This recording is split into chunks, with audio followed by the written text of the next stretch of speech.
우리는 지금 빌립보 도시에서 일어난 사건을 함께 보고 있습니다.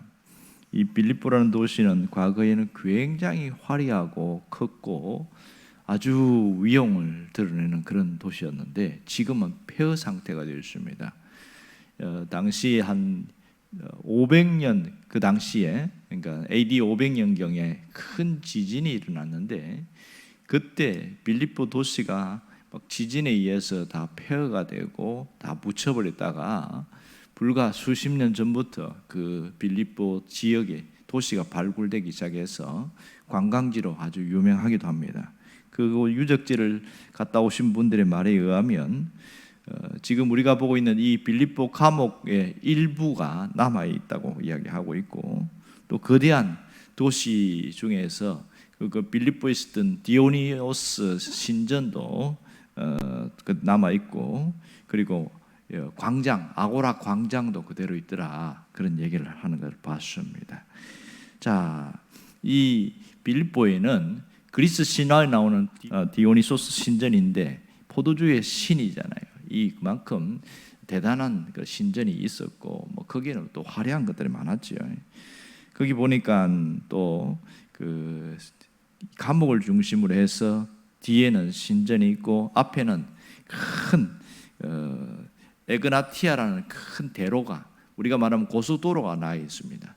거기는 로마가 물자와 군수 물자와 모든 그 행정들을 잘하기 위해서 길을 크게 닦아놨던 그 흔적들이 지금도 있고 지금도 빌립보 맞은편에 보면 해발 1956m 판가이온 산이라는 것이 있는데 그 당시의 사료에 의하면 거기에서 금이 1만 달란트, 1천 달란트를 채굴했다고 그래요. 그러니까 1천 달란트 하면 대충 이해가 안 되는데 한 달란트가 34kg이니까 약 3만 4천 달란트, 3만 4천 kg의 금을 생산했으니까 거의 우리 수준이면 노다지라고 할 수 있겠죠. 뭐 그냥 캐면 금이 나오는 그런 판가온산이 빌립보 맞은편에 있었습니다. 그러니까 빌립보 도시가 얼마나 화려한지는 알 수 있겠지요. 실컷 먹고 놀고 즐길 수 있는 로마와 거의 흡사한 도시가 빌립보였습니다. 자, 오늘 25절에서는 그러나 정반대인 모습을 보고 있습니다. 한밤중에 일어난 사건 중에 두 종류의 사람이 나옵니다. 하나는 두 다리를 쭉 뻗고 잠을 자는 사람이 있는가 하면 그 한밤중에 고통과 신음 속에 시달리면서 한밤을 지내는 사람이 있으십니다. 이 후자의 사람은 바로 바울과 실라였죠. 실컷 매를 맞고 고통을 당했으니 견딜 수 없는 그런 아픔이 있었던 것이죠. 그러나 그를 고발했던 그 고용주들이나 아고라 군중에 있던 그 사람들, 그 재판관들, 뭐 간수들, 지키는 간수들, 이 사람들은 그 한밤중에 실컷 두 다리 뻗고 잠을 자는 그런 일들이 있었습니다. 놀라운 것은 바울과 실라가 거기 갇혔다고 해서 아무런 관심이 없습니다. 다음날 아침이 되면 여전히 디오니소스 신전에 가서 또 뭐 경배도 제사도 드릴 것이고 또 야외 극장, 아고라 극장에 가서는 많은 사람들이 또 볼거리를 갖고 공연도 할 것이고 에그나티아 그 큰 고속도로에서는 많은 또 마차가 지나가고 아주 뭐 그런 화려한 일거리들이 나타나고 저 맞은편은 판가이온 산에서는 금을 캐는 사람도 있었을 것이고 이 바울과 실라에 대해서는 아무런 관심도 없이 잊혀진 존재로 가고 있었던 그런 모습이었습니다. 하지만 그렇게 적막이 휩싸인 그 한밤중에 어마어마한 일들이 일어나는 걸 우리가 잘 알고 있습니다. 이 작은 목소리를 가진 바울과 실라는 기도했고 하나님 뜻을 찾았으며 그들은 찬양했습니다. 그럴 때에 그에게 어마어마한 일들이 일어났지요. 하나님의 관심은 이 밖에 도시에 있는 그 화려한 군중들이나 금을 캐는 사람들이 아니었고 그 도시 속에서 있는 그 감옥 속에 있는 바울과 실라에게 하나님이 관심을 갖고 있었습니다. 그리고 하나님의 역사는 거기서부터 시작되었던 것을 알 수가 있습니다. 오늘 누구도 알지 못하고 깨닫지 못하고 아무도 생각하지 않았지만 하나님은 그들을 바라보았고 주목했으며 졸지도 주무시도 않고 그들을 지켜보고 있었다는 것을 알 수 있습니다. 결국 절망과 이 완전히 실패의 한밤중에서도 하나님을 바라봤던 그들은 하나님의 역사를 믿고 있었습니다. 보이지 않는 그 하나님이 함께 하심을 믿고 있었고, 하나님께서는 뜻이 있을 것이다, 그 하나님의 뜻을 믿고 있었고, 하나님의 역사를 기다리고 있었던 것을 알 수가 있습니다. 그 결과 어떤 일이 일어났습니까? 26절에 보면 엄청난 일이 일어났습니다. 큰 지진이 일어나서 옥터가 움직였다, 이렇게 말합니다. 그러니 이 건물이 심하게 흔들렸다, 이런 뜻이 되겠지요. 본래 지진은 화산 활동이나 단층, 함몰 이 등에서 진동에 의해서 지진이 일어나는데, 그렇게 되는데 희한한 것은 빌립보 감옥에서 일어난 이 지진에서 특징이 아무도 죽은 사람이 없다는 겁니다. 지난 9월 9일 날 북아프리카 모로코에서 지진이 일어난 적이 있지요. 진도 6.8의 규모로 지진이 일어나서 어마어마하게 많은 사람들이 죽었습니다. 10만 명이 이재민이 생기기 시작했고, 지금 죽은 사람들만 현재 추산되는 게 2,900명이었습니다. 굉장한 숫자지요. 이 지진은 모로코에는 거의 안 나타나는데, 하여튼 그 밑에 지층에 변화가 있어가지고 약 120년 만에 일어난 지진이다, 이렇게 말합니다. 뉴스에 나오는 거 보니까 집들이 다 무너져 버렸어요. 120년 만에 지진이 일어났으니까 흙벽돌이나 그런 걸로 지어졌으니까 와르르 다 무너진 건데 아주 처참하더만요. 이렇게 지진이 일어나면 집들이 제일 먼저 무너지고 많은 사람, 그 속에 다 깔려 죽습니다. 근데 빌립보 감옥에서 일어난 지진에는 아무도 깔려 죽은 사람이 없다는 게 특징이에요. 어떻게 이런 일이 가능한가? 이 지진이 일어났는데 왜 아무도 죽지 않았을까? 더 희한한 건 뭐냐면 지진이 일어나는데 감옥의 문이 열렸다는 거예요. 이게 어떻게 가능합니까? 감옥의 문은 사람이 문을 열쇠를 열어줘야 열리는 건데 지진이 일어났다고 열린다는 게 말도 안 되고요. 또 바울과 실라가 두 발에 이렇게 자물쇠로 착고로 채여 있던 그것도 활짝 열려버렸고, 그 바울과 실라의 감옥문만 아니라 옆에 있는 그 흉악한 죄수들이 있던 감옥의 문과 또 그들이 타고 있던 것까지 다 열려버린 거예요. 이 어마어마한 일들이 지진으로 일어났습니다. 이거 어떻게 바라봐야 되냐는 거예요. 이거는 하나님의 초자연적인 역사라는 사실을 우리는 분명히 알고 있습니다. 하나님의 초자연적인 역사가 이렇게 자연 현상을 통하여 나타난다는 겁니다. 성경을 읽으면서 굳이 하나님이 지진을 안 해도 할 수 있지 않을까? 마치 베드로가 감옥에 잡혔을 때에 천사를 보내가지고 그래서 베드로를 끄집어냈잖아요. 그런 것처럼 하나님이 할 수 있는데 천사를 보내서 바울과 실라를 확 끄집어내면 괜찮잖아요. 근데 왜 그렇게 안 하고 이런 자연 현상을 통해서 하나님이 희한한 방법으로 일을 하셨을까? 왜 그랬을까? 그런 의문점이 생기더만요. 그것은 또 다른 하나님의 계획이 있었기 때문에 그렇습니다. 바울과 실라를 이렇게 구출하는 것이 하나님의 목적이 아니라 그 속에 있는 사람들을 영혼을 구원하는 것이 하나님의 목적이었습니다. 우리는 이 결과를 너무나 잘 알고 있어요. 이 옥트가 문을 흔들리면서 지진이 일어났는데 다 이게 문이 열렸잖아요. 졸다가 깬 간수들이 화들짝 놀래갖고 얼굴이 하얗게 질려버리는 겁니다. 왜냐하면 문이 열렸으니까 죄수들이 다 나갔을 것이다 생각한대요. 그런데 눈 떠 보니까 그대로 앉아 있는 거예요. 이 현상도 희한하고, 그리고 나서 그들이 이것은 뭔가 신의 역사다, 그런 걸 깨달았겠죠. 그러고 나서 간수와 그 가족들, 그 권속들이 다 예수를 믿게 되었습니다.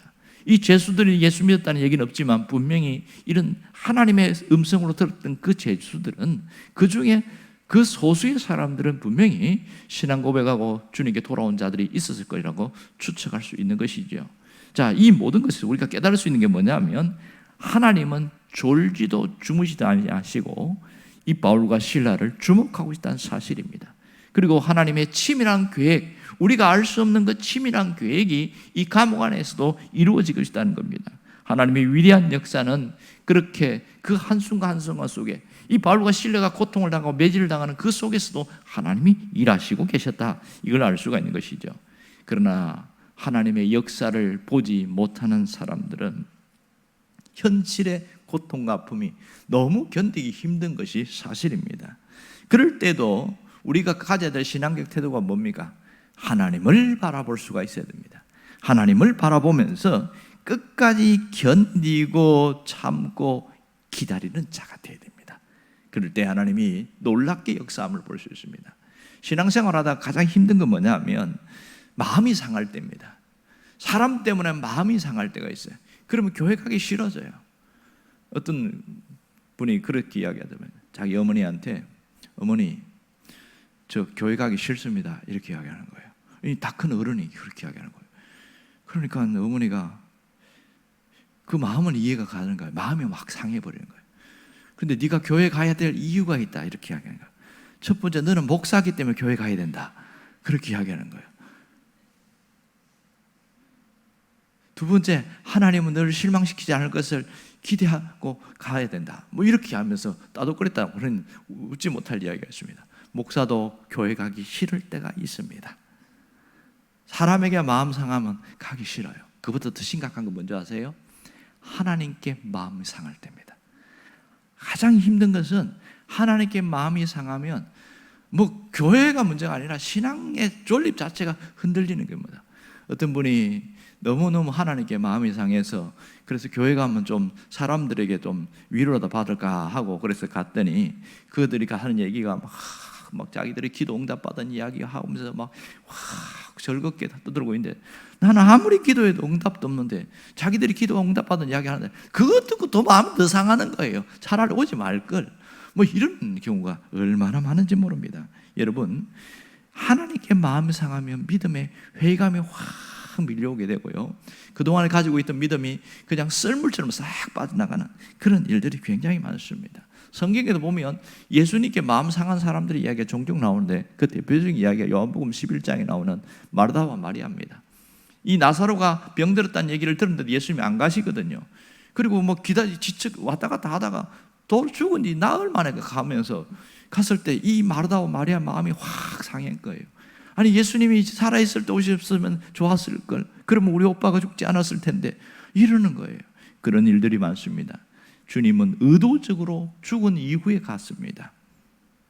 믿는 자에게 하나님의 역사가 어떻게 일어나는 걸 보여주기 위해서 나는 부활이요 생명이라는 것을 거기서 말씀하고 있잖아요. 나를 믿는 자는 죽어도 살겠고 살아서 나를 믿는 자는 영원히 죽지 아니라 이 어마어마한 말씀이 거기서 나오지 않습니까? 주님께서 하시는 일들은 바로 이렇습니다. 여러분 우리에게 필요한 신앙적 태도가 뭔지 아세요? 여전히 역사하시는 하나님을 끝까지 믿는 겁니다.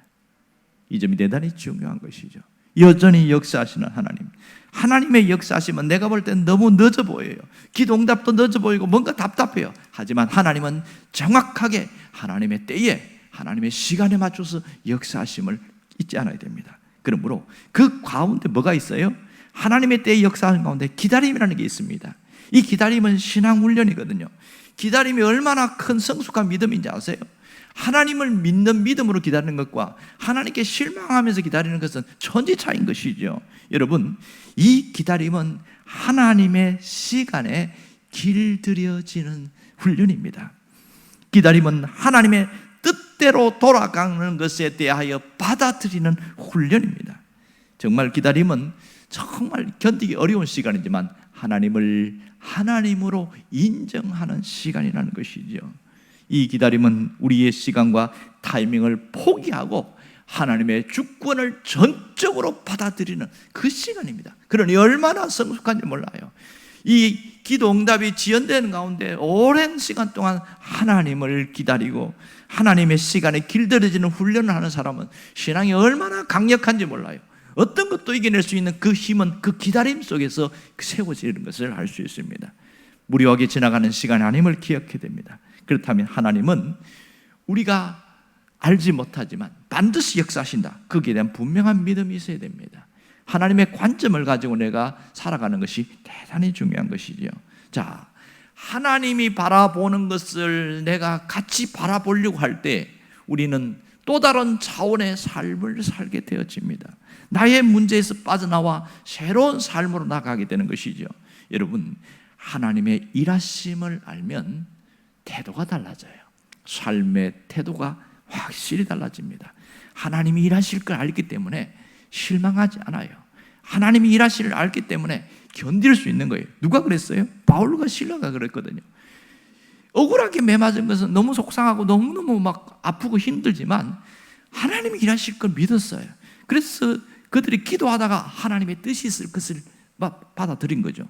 그리고 감사의 마음으로 나타난 신앙 고백이 뭐예요? 찬양이었잖아요. 그 이후에 하나님이 하신 일이 뭡니까? 큰 지진이 일어나겠습니다. 천사를 보낸 게 아니었습니다. 큰 지진이 있는 자연현상, 기이한 현상을 통해서 하나님이 놀랍게 역사하신 거예요. 누구를 하나님이 구원하려고? 그 간수를 구원하려고. 오늘 여기서 우리가 결심해야 될 것은 내가 속박에서 벗어나는 진정한 그리스도인이 살아야 된다. 이 점을 잊지 않아야 됩니다. 내 뜻대로 되어야 한다는 그 속박에서 벗어날 수 있어야 됩니다. 어떤 자기 틀, 내가 만든 그 틀 속에 갇혀있는 그 속박에서 벗어나야 합니다. 우리의 시간, 우리의 타이밍대로 움직여야 된다는 그 속박에서 우리가 자유할 수 있어야 됩니다. 오늘 나를 묶고 있는 이 속박에서 완전히 벗어날 수 있기를 바랍니다. 주님은 우리를 자유케 하기 위해서, 죄의 굴레의 속박에서 벗어나기 위해서 주님이 직접 오셔서 직접 그 스스로 인간이 되셨고 스스로 십자가의 고통을 당하셨음을 잊지 않아야 됩니다. 그렇다면 오늘 나를 통해서도 하나님의 신비스러운 섭리와 그 역사가 나타나는 걸 알아야 합니다. 그렇다면 오늘 온전히 그 주님을 믿고 끝까지 신뢰하면서 나아갈 때 우리 삶은 확연히 달라질 수 있는 것이죠. 주님의 역사는 지금도 시작되고 있습니다. 하나님은 나를 통해서도 그 일을 하신다는 거죠. 이렇게 기도하는 한 사람 한 사람을 통해서 하나님의 놀랍게 일하심을 바라보고 하나님이 나를 통하여 일하심을 믿습니다. 그러면서 이제 하루하루 살아갈 수 있기를 주의 이름으로 축원합니다. 기도하겠습니다.